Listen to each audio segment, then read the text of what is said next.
Hello, Red Wave. Welcome to Beware Bulldogs podcast. My name is Caleb Nail. Joining me today is a professional, the one, the only Jack Nixon. He has been the play-by-play broadcaster for New Mexico State Aggies, to my knowledge, for 40 years now. And Yeah. from what 44, actually. 44. Yeah.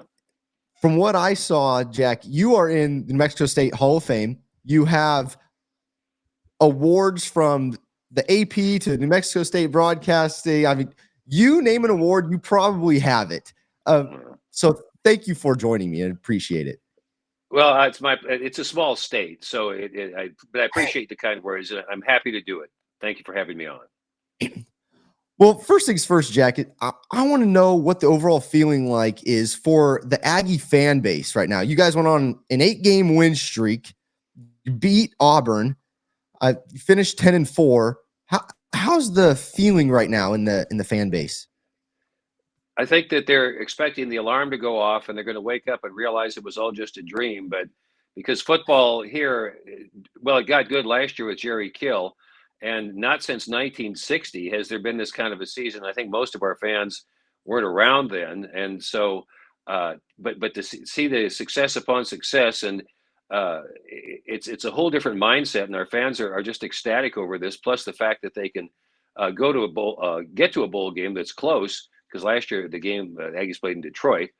So they're over the moon. It's kind of like a nice dream they don't want to end. Well, I bet. How far is Albuquerque from you guys? I'm not familiar with. I've never been to New Mexico.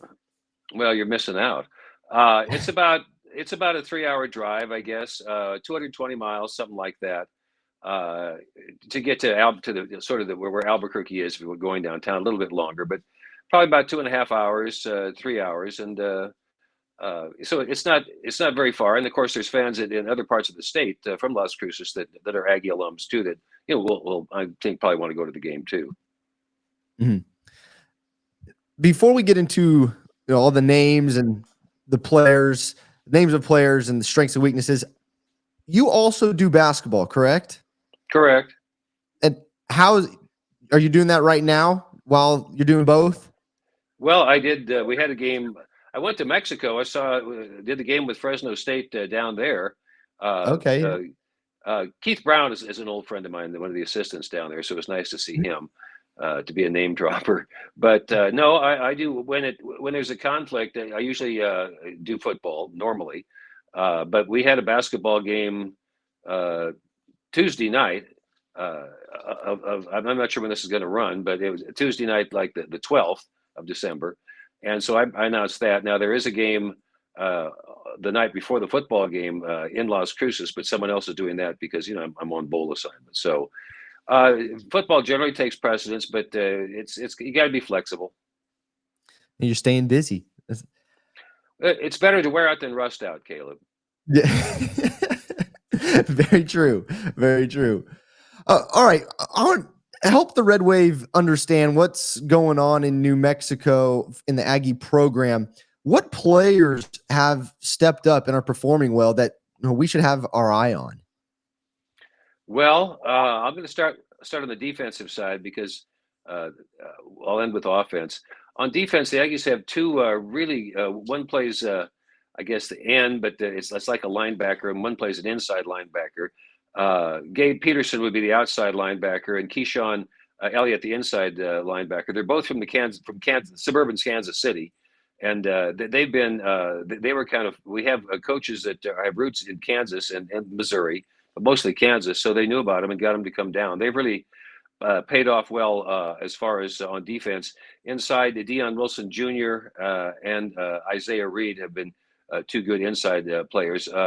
Aggies have had a pretty good secondary, a pretty consistent secondary, but I would say those two would be names that you might hear a lot in terms of making plays. On offense, NMSU had the Conference USA Offensive Player of the Year. Their quarterback Diego Pavia. He's from Albuquerque. He went to high school in Albuquerque, and then he's not very tall. He's only about 6 feet tall. He's a great competitor, but because he's a bit undersized. He went to school at New Mexico Military Institute, was a junior college in Artesia, which is another town in New Mexico. And anyway, the Aggies recruited him, but they won a junior college championship there when he was there. And Aggies recruited him, and he kind of took over the starting job, after about 7 games in last year, and held on to it, and then was the MVP in the bowl, in the Quick Lane Bowl. And now this year he's really had a season that I think has exceeded expectations. He's a really tough competitor. So that's the quarterback, Diego Pavia. Jonathan Brady's a good wide receiver for New Mexico State. Chris Bellamy's another good wide receiver. The Aggies have 4 running backs, and they all have kind of a different gear to them. Jamani Jones is a good inside runner, a good short yardage runner. Start Thomas is a guy who can kind of get out. Say he hasn't had breakaway speed, but he has a little bit more of that to him. Monte Watkins is really the guy with the breakaway speed. He had a long touchdown run in the Quick Lane Bowl last year and has an 80-yard score this year. He has breakaway speed. And then they have another player named McKylan Young, another running back who's short by 5'9", 5'10", short by football standards, but very, very strong and powerful. And again, it's kind of a quick inside runner. So they have a lot of different gears there. And they've just had a very consistent offensive line. They've been able to stay away from injuries. And so, plus, to touch on the special teams, Aggies had the leading scorer in the conference, place kicker Ethan Albertson. He was 3 times, I guess, Player of the Week, and is a MBA graduate student. He's like, we got a 3.95 GPA, the type of guy who gets A's, not only that are just A's, but they wreck the curve for everyone else. That's kind of the student that he is, getting an MBA. But he's also been a very good weapon too. So that's kind of some of the names, and then to touch on the people that fans might want to look at or be aware of. Yeah. Well, thank you. That's a lot of names, the players. So you guys have season. Yeah, very successful season. So, and it sounds like the rushing attack is probably a strength. But before we get into the strengths and weaknesses, I do need to let the listeners know that there are some local businesses out here in Fresno that can help you out during the holiday season. One of them being Eastie's Woodshop. Eastie's Woodshop has custom woodworking and everything you need for home decor. So let them bring your ideas to life. It's custom. Check out shopew.store. You can send them a message there, and you can see their personalized gifts this holiday season. You can also use code BEWARE for 15% off your first purchase. So head over to shopew.store. Use code BEWARE for 15% off your first purchase. Also, Flora Flower Co. Flora Flower Co. is a local flower shop. And they also have lots of gifts for the holidays. Very different from Eastie's. I would say Eastie's is catered towards men, and your flowers for the women. So there you go. They are on Shepherd and Willow Monday through Saturday, 10 a.m. to 6 p.m. They have a florist in-house for people that are not creative like me and need help picking out flowers. Someone will help you there. Use code Fresno15 for 15% off. That's Fresno, the number 15 for 15% off at Flora Flower Co. And that code works in store and online. Okay, Jack, you talked a lot about the rushing attack, and to my knowledge, you correct me if I'm wrong, Pavia actually your quarterback led the team in rushing yards. Are we going to see a heavy rushing attack on Saturday? Before I'll answer your question, but through the years, I've done a lot of shows with people in Fresno because you're very aware of the Bulldogs and radio shows and other things because you used to play in the same league. I want to remark that people in Fresno are very loyal to their team, your sponsors. I think it's great that local people do that, and this is not solicited and it's off topic, but that's something I've noticed that people in Fresno really support the Bulldogs, and the local people really value the program there, and the business participation it speaks to that. Okay, now will the Aggies want to run the ball? I think that's their primary goal in each game, but they will not just. I doubt that they'd do that exclusively. I did see I watched the replay of the University of New Mexico game against Fresno State, and the Lobos did run the ball very well. I'm sure the Aggies are aware of that, but I'd be surprised if they went away from the game plan. Diego's has a big arm. If he's a little guy, but he's got a big arm. Plus, another player who they have back this week, who kind of played a major role during the season, but was ill and didn't play a whole lot in Conference USA's championship game, is a guy named Eli Stowers, and he's kind of their Swiss Army knife on offense. His dad played for New Mexico State. He went to Texas A&M, transferred back. He lines up in the slot. He lines up as the quarterback. He's a running back. He's a wideout, and he can throw it. He can catch it. He's kind of a all-purpose guy that I didn't mention, but with him in there too. In fact, against Auburn, they had an open backfield, and Eli was the quarterback, and they ran the ball successfully on Auburn. So I think that the Aggies would like to establish a run game, but I don't think that they'll go away from the passing game. That would be against what they've done all year. I'll put it that way. Mm-hmm. And on the defensive side of the ball, you mentioned linebackers. Is the linebacker room, is that the strength on defense? Or tell me about the strengths on the defensive side of the ball. I think so. The Aggies also have a couple guys. One guy named Buddha. Well, his nickname is Buddha Paletti.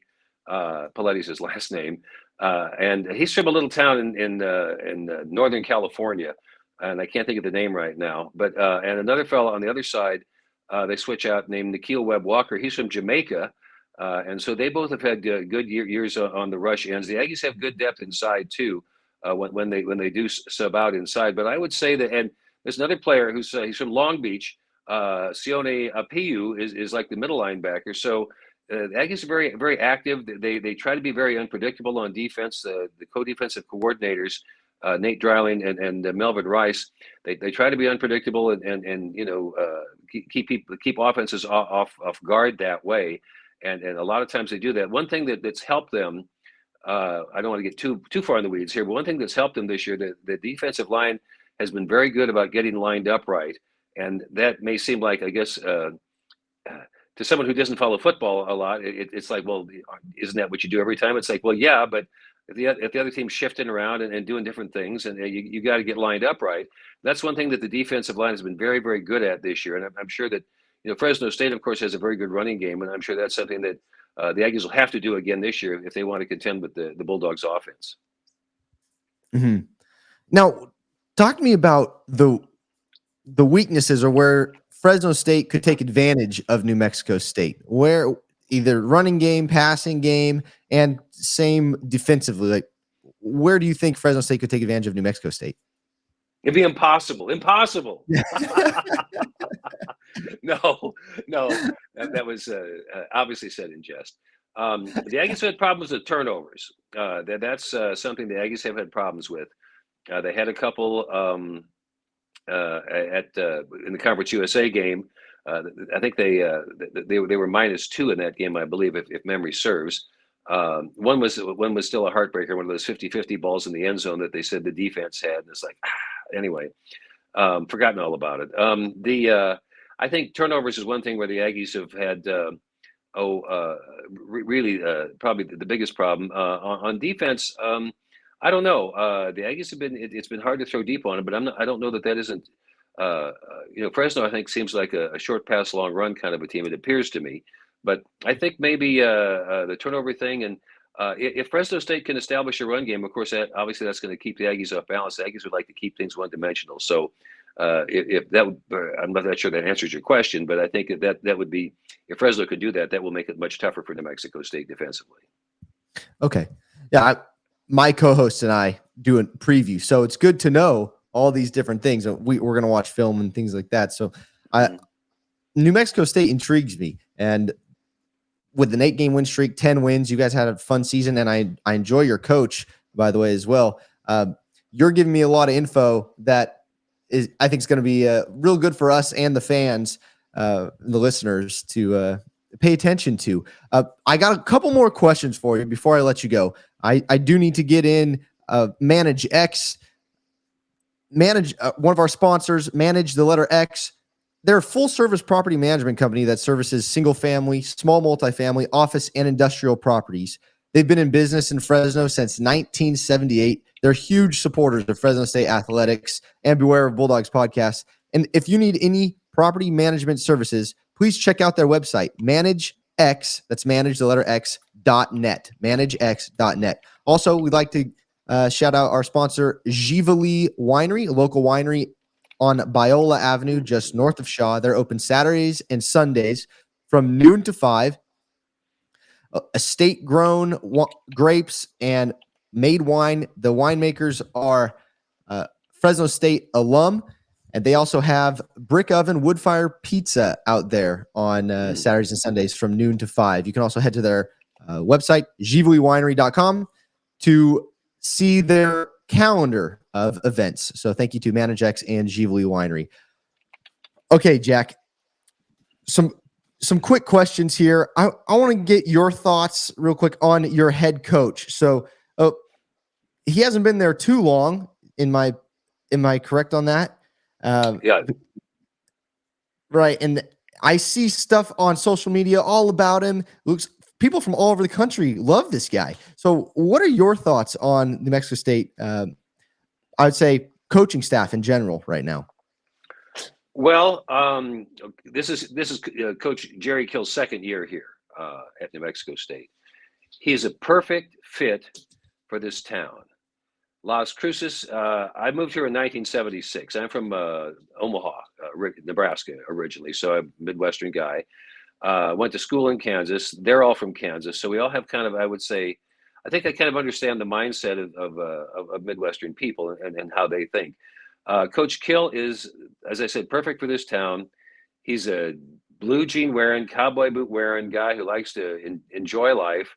He's exactly like the people that live in this town, and they respond to that, and I think a lot of schools do this. They'll have the team walk from a certain point into the stadium or into the locker room, something like that, and they do that here, and he's always the last one, and people always want pictures, and he'll stop and he'll do whatever, say hello or whatever. He loves it here, and people have taken to him.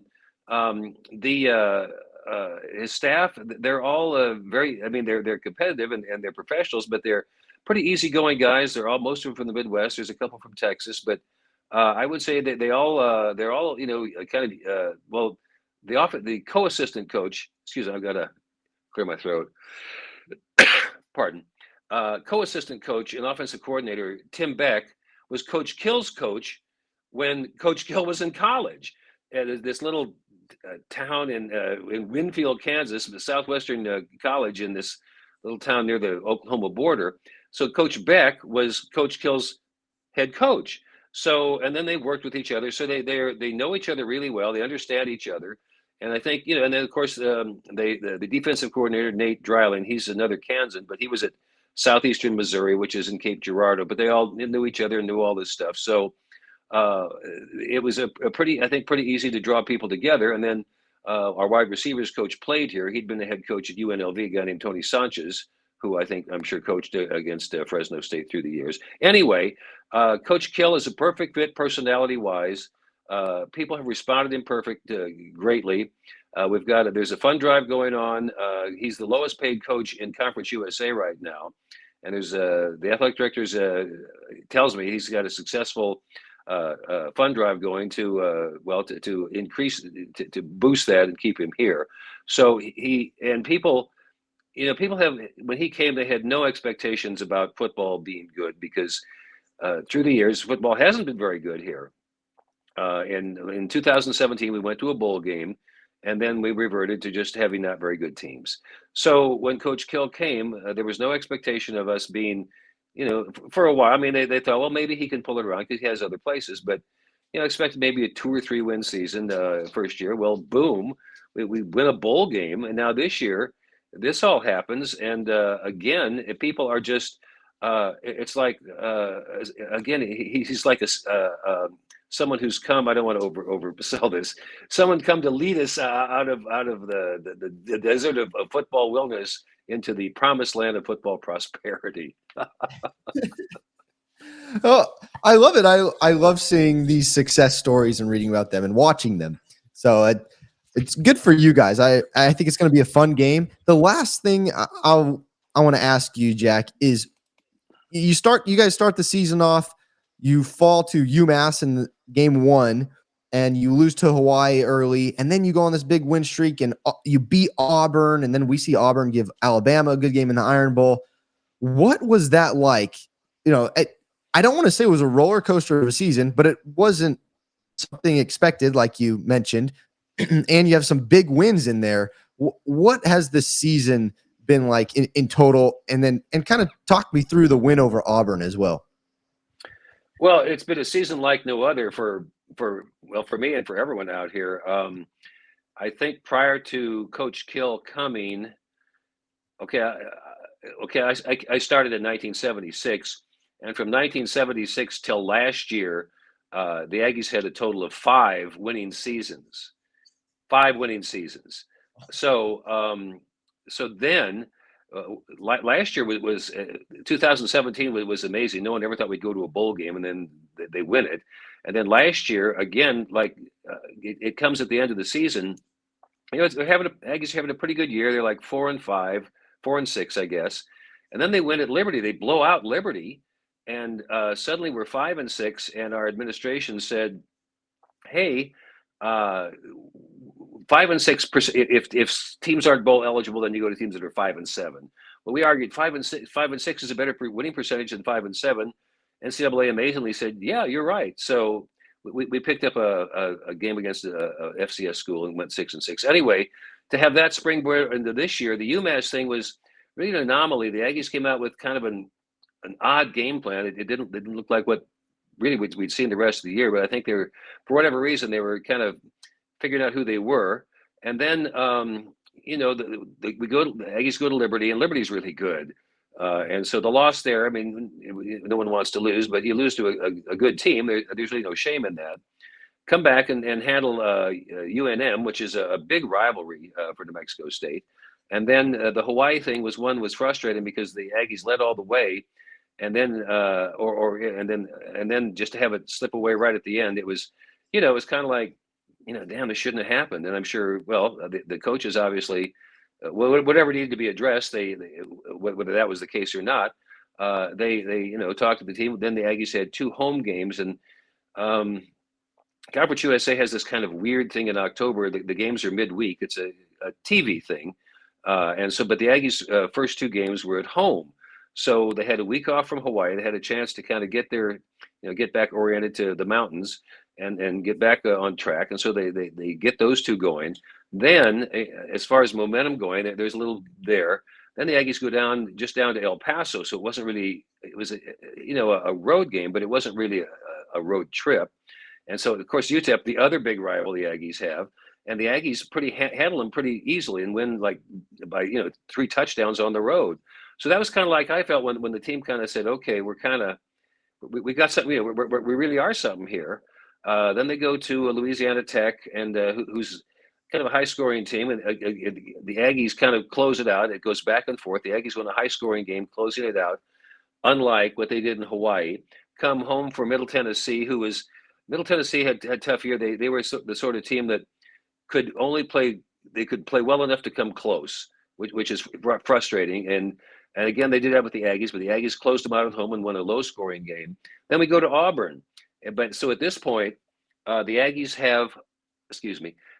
have a winning season locked up, and they're bowl eligible with the win over Middle Tennessee. So in some, I think, the team didn't feel this way, but I think perhaps to the fans, this is like, this is unexpected. This is like Christmas coming 6 times, a year, and suddenly, oh my golly, we've got what we dreamed of, and it's barely November. And so, we're going to go to Auburn. We're going to get our payday. Maybe we can play them close. That's kind of what I think the fans' attitude was. Excuse me. And so, team goes down there. Aggies are facing Hugh Freeze. Hugh Freeze, the guy that was at Liberty when they beat him, by 35 points. And so then he's at Auburn now. Well, Aggies go down there, just go about their business. Jerry Kill's road record. I should have thought of this before I started this thought. But he has an amazing road record. Last year, if you take out the games where they were really overmatched against Minnesota and Wisconsin and Missouri, the Aggies were 3-2 on the road. And this year, they're like 5-2. Anyway, that's probably not exactly it, but it's somewhere in that range. So Coach Kill is a very good road coach.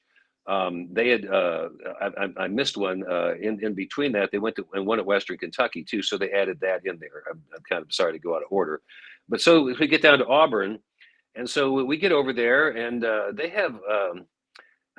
You said it's a bad press box situation. This is beside the point to the story, but just a gripe. You're in a bad spot. Instead of sitting on like the 30-yard line, you're sitting on the corner of the end zone. And they warned me about this. So anyway, but you got used to it. And as the game went on, it really didn't matter at that point.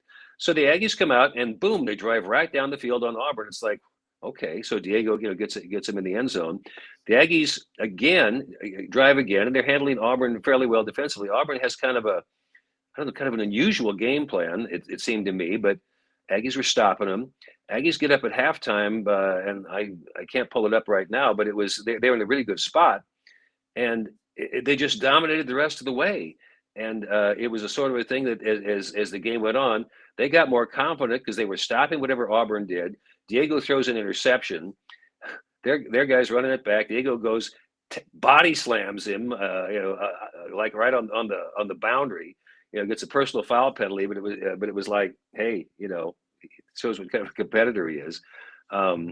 So anyway, and at the end of the game, there was no doubt who the better team was that day. The Aggies just manhandled them, won by 21 points, and got $1.8 million for going down there. So it was the sort of a thing that you just can't believe something else great has happened.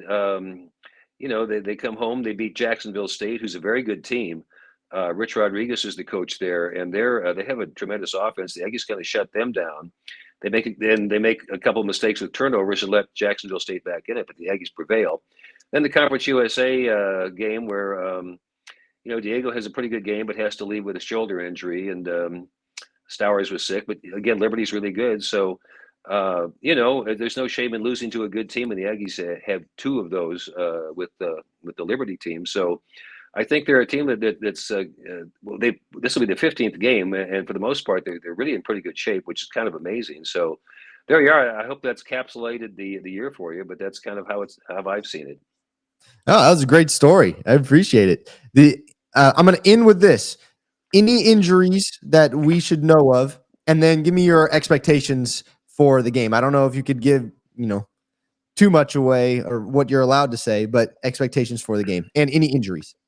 Oh, well, no, Eli Stowers is healthy again, and Diego's been practicing with him all week. So those are the two players that, probably were missed the most in the Conference USA Championship game. So they'll play. And what was the other one? My expectations. Yeah, for the game. I think it'll be high scoring. I think that New Mexico State University, if they can show that they can run the ball, that'll really be their advantage. Aggies are really a ball control team. They have one of the slowest offenses, it's been called, because they like to take their time and they run the ball. So I think if the Aggies can control the clock, that's really to their advantage. But Fresno State, I assume that they're back healthy again. I know that's where their problems started. But and I know they want to really win hard for Coach Tedford. So. I think if the Aggies can control the ball, that's going to be to their advantage. And I think NMSU's defense has to be consistent. That's been the most consistent part of the Aggies game, I would say, be the defense. So I think that obviously I'm optimistic that New Mexico State's going to win. I'm not going to say that's not the case, and I think that may be why. How's that? I appreciate you coming on, Jack, and letting us know. We've had problems the past 3 games stopping the run, so it's not very encouraging to hear that you guys like to run the ball and do it very slowly. It's been a slow death the past couple of games for us. So. Well, we'll see. Every day is different. Yep, that's very true. Jack, I appreciate it. Thank you very much. Good luck this weekend. Have fun out there. And a Merry Christmas to you and your family.